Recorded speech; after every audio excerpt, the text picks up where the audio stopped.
So yesterday, they're in the battle, or they're actually on the way to the battle, on the journey.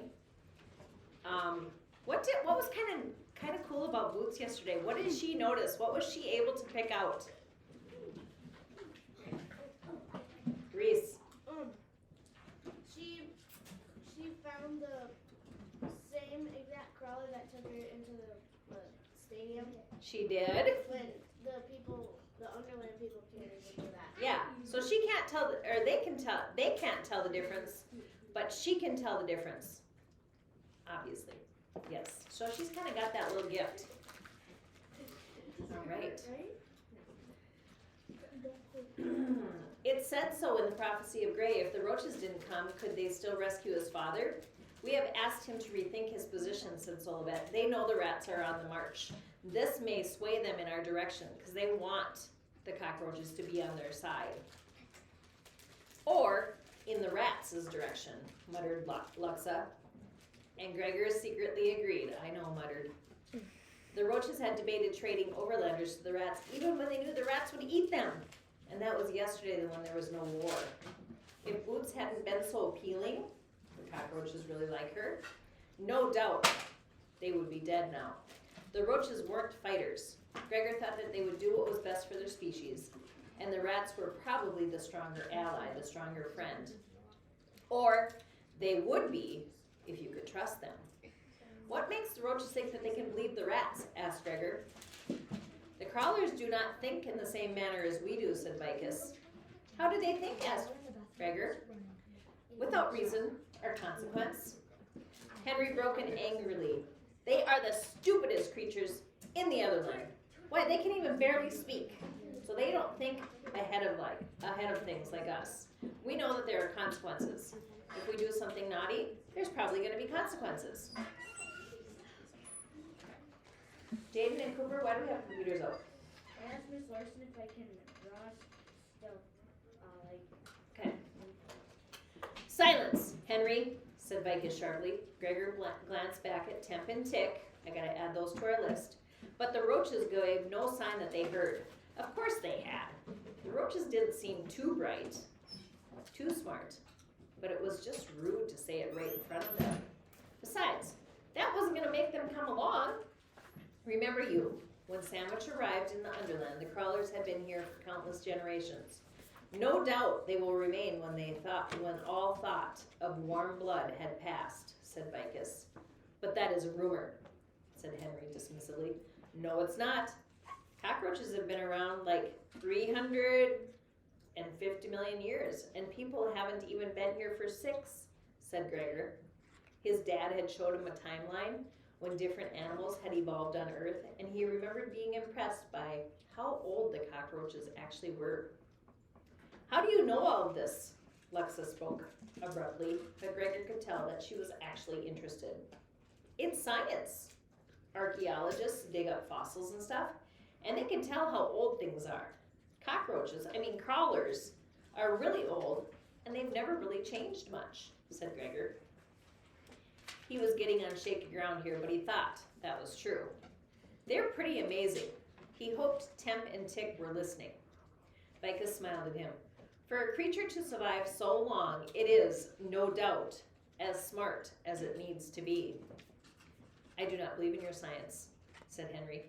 The crawlers are weak. They cannot fight. They will not last.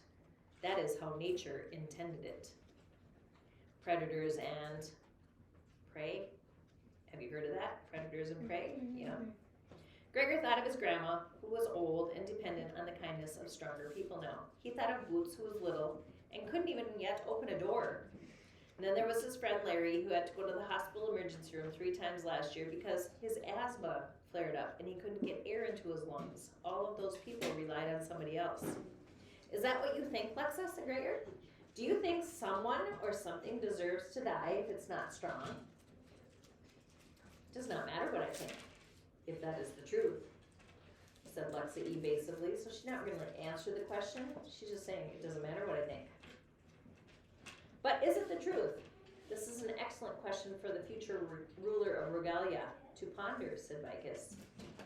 They ate quickly, and Vicus suggested they all try to sleep. Gregor had no idea if it was night or not, but he felt tired and didn't object. While he spread out a thin woven blanket on the edge of the chamber, Boots tried to teach Temp and Tick how to play patty cake. What the heck is that? Patty cake, baker's man, how do you do it? Bake me a cake as fast as you can. Roll a man, and mark him with an A. Put him in the oven for Ava and me. Yeah. The roaches waved their front legs in confusion, not understanding what was going on. Pad cake, bake a man. Bake me cake fast as you can. Pat it, pick it, mark a whip a bee. Put it in the oven for bee bug and me, sang Boots as she clapped and touches the roach's feet. The bugs were completely baffled, puzzled. They didn't know what was going on. What sings the princess? What sings? Asked Temp. Or maybe it was Tick. Who knows? It's a song we sang with babies in the overland, said Gregor. She put you in it, and that's a big honor, he said. She only puts someone in a song if she really, really likes them. Me like big bug, said Boots with satisfaction, and sang the song again to the roaches. Sorry, guys. She's got to go to sleep now, said Gregor. Come on, Boots, sleepy time. Say goodnight. Boots spontaneously hugged the roaches. Night, big bug. Sleep tight. Gregor was glad she left out, but don't let the bed bugs bite, because they're kind of bugs, so that would maybe hurt their feelings. Gregor snuggled down with her under the blanket on the hard stone floor. After her long nap, she wasn't very sleepy. He let her play with a flashlight a while, clicking it on and off, but he was afraid she'd run down the batteries, and it was making the Underlanders restless. Finally, he got her settled down in sleep. As he drifted off, he thought he heard Temp, or maybe it was Tick, whispering, "Honors us. The princess honors us." So they're thinking this is pretty cool. He didn't know what woke him. By the stiffness in his neck, he must have been lying on the hard floor for hours. He drowsily reached over to Boots's warm body next to him, but he only found cold stone. His eyes snapped open, and he sat up. His lips parted to call her name as his vision came into focus, but no sound came out. Boots was in the center of the big round chamber, rocking from foot to foot as she turned calmly in a circle. The flashlight she held illuminated the room in sections, parts. He could oh my gosh, there's a math word in here. He could see the figures stretching out in every direction in perfect concentric circles. They swayed in unison, some to the left, some to the right, with slow, mesmerizing movements. In total silence, hundreds, literally hundreds of cockroaches were dancing around Boots. She's got a gift. Chapter 15. Jeez, they're gonna eat her, thought Gregor, springing to his feet and smacking his head into the ceiling. Ow! It really had been a big mistake to take off his hard hat. A hand grasped his shoulder to steady him, and he made out Vicus with a finger pressed to his lips. Halt them not. In other words, don't stop them, he whispered. But they're gonna hurt her, Gregor whispered back. He hunched down and put a hand to his head. He could feel that lump already growing. No, Gregor, they honor her. They honor Boots in a manner most sacred and rare, whispered Solivet. Gregor looked back at the roaches and tried to make sense of it. Boots didn't seem in any immediate danger. None of the bugs were actually touching her. They just swayed and turned and bowed in their slow, rhythmic dance. There was something else. So the solemnity of the scene, the seriousness of the scene, the complete silence, the absorption. It hit him. The roaches weren't just honoring Boots. They were actually worshiping her. What are they doing, Gregor asked. It is called the ring dance. It is said that crawlers perform it only in the greatest secrecy for the ones that they believe to be chosen, answered Vicus. In our history, they have only performed it for one other human, and that was sandwich. Chosen for what? What? Gregor whispered, worried. He hoped the cockroaches didn't think that they could keep Boots just because they were dancing around her.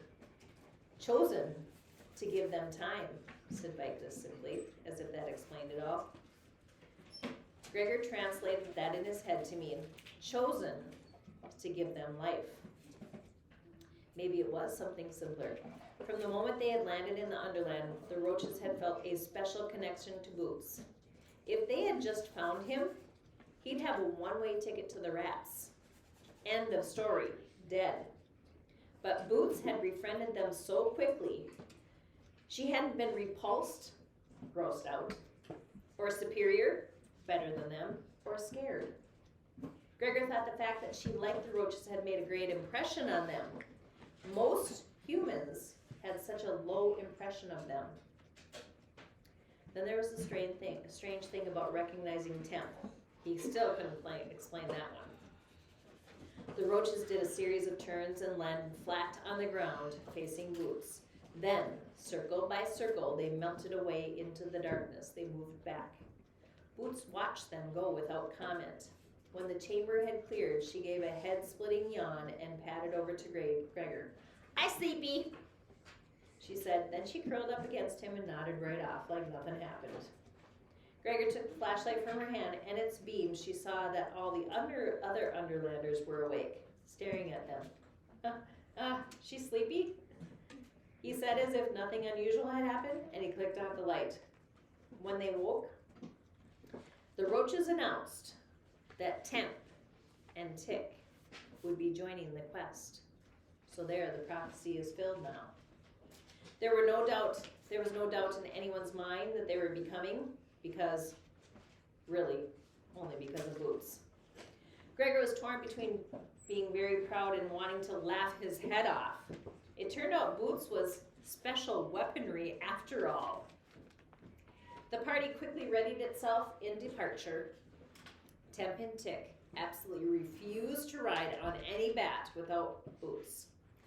This caused a brief argument because Boots had to ride with Gregor, and that meant that one bat had to carry both the Overlanders and the roaches.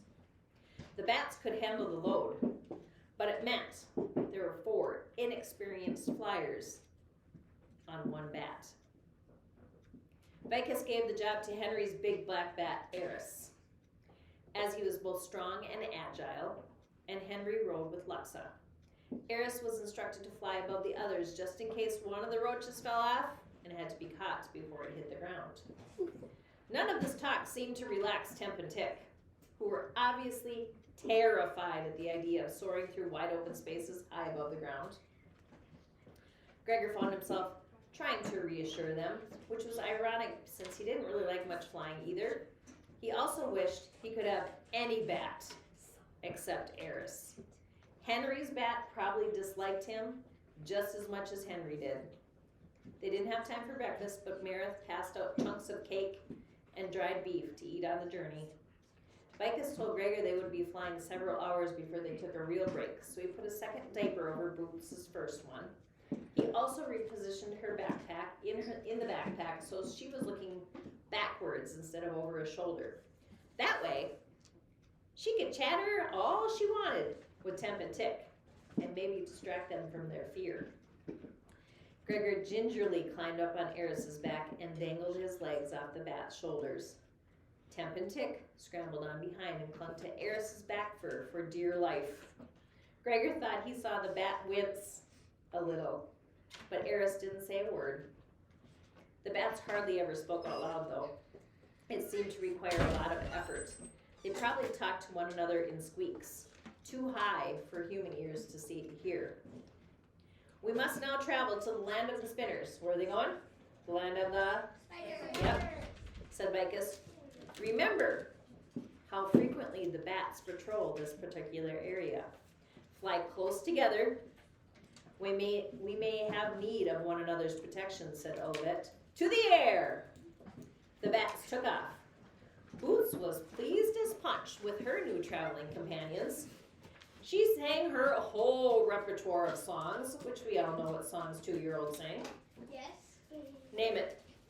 Oh, fun. My 4-year-old sister sings Fancy Like.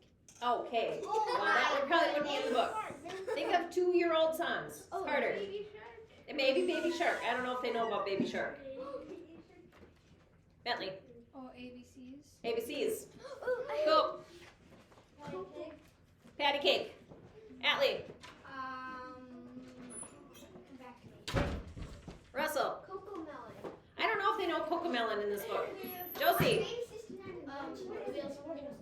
Wheels of the Bus. Okay. What about Twinkle Twinkle? Yeah. Atlee. Ring Around the Rosie. Oh yeah. Here's what she sang. See if we got them all. Twinkle Twinkle. Hey diddle diddle. The cat in the fiddle. The cow jumped over the moon. Itsy Bitsy spider went up the water spout. Okay. The ABC song. And of course, patty cake, baker's man. Having finished, she sang them again, and again, and again. On about the 1900th round, Gregor decided to teach her, row, row, row your boat. Just for a little variety. Boots picked it up immediately and then tried to teach it to the roaches. She didn't even seem to mind their off-key voices. Though, Gregor could feel the muscles in Eris's neck getting tighter and tighter with each verse. He's getting a little stressed out. Let's stop right there. Head on outside. Ava, I might need to have a little conversation.